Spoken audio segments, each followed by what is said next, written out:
Quando a gente pensa em privatizar bens do Estado, a primeira coisa que vem à mente é a economia, né? Mas e se o buraco for mais embaixo?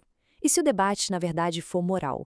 É isso que a gente vai investigar hoje, a ética por trás da privatização. Afinal, quem é o verdadeiro dono da propriedade pública? Olha só, vamos pensar num exemplo prático. Imagina que uma escola pública é vendida. Para quem deveria ir o dinheiro? Para os professores que trabalham lá? Para quem pagou imposto a vida toda para financiar a escola? Ou para o governo? Parece uma pergunta simples, né? Mas é justamente aí que começa todo o dilema que a gente vai desvendar aqui. Então, para a gente entender bem esse argumento, nosso roteiro vai ser o seguinte. Primeiro, vamos mergulhar no quebra-cabeça da privatização. Depois, a gente vai ver dois casos bem diferentes, os estados pós-socialistas e os estados de bem-estar social, como os do Ocidente.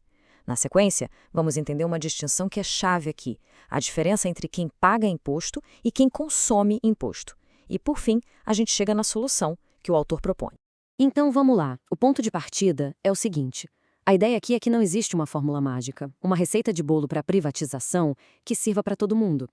O argumento central é que o jeito de privatizar tem que ser totalmente diferente dependendo de uma coisinha fundamental. Como é que aquela propriedade virou pública para começo de conversa?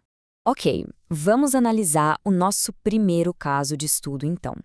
Estamos falando aqui de países onde a propriedade privada foi basicamente tomada pelo Estado. Ou seja, foi socializada, nacionalizada. Pense nos antigos países do bloco soviético, por exemplo. O que acontece nesses casos é que, muitas vezes, os donos originais ou os herdeiros deles simplesmente sumiram no tempo. Não dá mais para achar. Então, qual é a solução proposta para esses casos? Bom, a lógica segue uma ordem bem clara. A prioridade máxima, número 1, é sempre tentar devolver o bem para o dono original ou para os seus herdeiros. Mas e se isso for impossível? Se não der para encontrar ninguém? É aí que a coisa fica interessante, para não dizer radical. A ideia é que o direito à propriedade passaria para quem tem a ligação mais direta, mais física, com aquele bem. Ou seja, os trabalhadores. E essa ideia fica super clara com esses exemplos, né?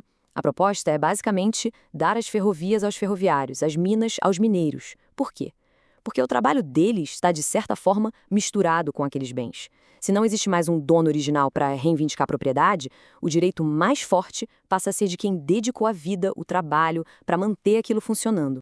Agora, a gente vira a chave completamente, porque o autor defende que pegar essa mesma lógica e aplicar nos países do Ocidente, nos chamados estados de bem-estar social, seria um erro, não, mais que isso, um erro gravíssimo. Aqui, segundo ele, o jogo é outro. E ele não economiza nas palavras, viu? Olha só essa citação, é bem forte. Isso mostra o quão errado ele acredita que seria, por exemplo, privatizar uma escola pública entregando ela para os professores ou os correios para os funcionários. Mas por que essa oposição tão forte? O motivo, de novo, está na origem da propriedade. E aqui está a grande e a crucial diferença. Nos estados de bem-estar do Ocidente, a propriedade pública não surgiu porque o governo tomou uma fábrica de um dono que ninguém mais sabe quem é. Não. Ela foi construída com dinheiro que foi tirado da população, ou seja, com impostos. E isso, claro, muda tudo. Muda quem foi, na prática, expropriado. Certo. Para a gente entender o argumento sobre o Ocidente, o autor propõe uma divisão. Basicamente, separar a população em dois grandes grupos, dependendo da relação que cada um tem com os impostos. É essa distinção que vai ser a chave para definir quem tem o direito legítimo aos bens do Estado. De um lado, a gente tem o que o texto chama de consumidor de impostos. E atenção aqui porque não é só quem recebe um benefício social. A definição é mais ampla. É qualquer pessoa cuja renda venha da arrecadação de impostos. Isso inclui, por exemplo, todos os funcionários do setor público. Bom, a conclusão que se tira disso é bem direta e é forte. Dar a propriedade de um bem público para os funcionários públicos seria como recompensar um grupo que já se beneficia dos impostos que pagaram por aquele bem. Pela lógica do autor, eles não teriam prioridade. Na verdade, seriam os últimos da fila. Esse quadro aqui deixa tudo bem claro, né? Ele compara os dois cenários. De um lado, nos estados pós-socialistas, a origem da propriedade é a socialização de bens.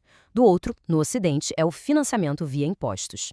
Isso leva quem tem o direito legítimo. No primeiro caso, os donos originais ou os trabalhadores. No segundo, os donos originais ou os contribuintes. E, por fim, o método proposto. Ou uma transferência no estilo sindicalista ou uma devolução direta para os contribuintes. Ok, Então, se o argumento é que no Ocidente os verdadeiros donos são os contribuintes, como que se faz essa privatização na prática? Bom, a solução proposta tem 2 caminhos diferentes, um para cada tipo de bem público. Funciona assim. Para coisas construídas, tipo prédios, escolas, hospitais, a ideia seria dar títulos de propriedade para os pagadores de impostos. E a divisão seria proporcional. Quem pagou mais imposto ao longo da vida recebe uma fatia maior. Já para as terras públicas que não foram desenvolvidas, como florestas ou campos, a proposta é outra. Simplesmente abrir para que as pessoas possam ocupá-las e torná-las produtivas. Um processo conhecido como homesteading. E só para deixar bem claro, o autor reforça aquele ponto. Os consumidores de impostos ficariam de fora dessa distribuição. Isso inclui funcionários públicos e quem recebe benefícios.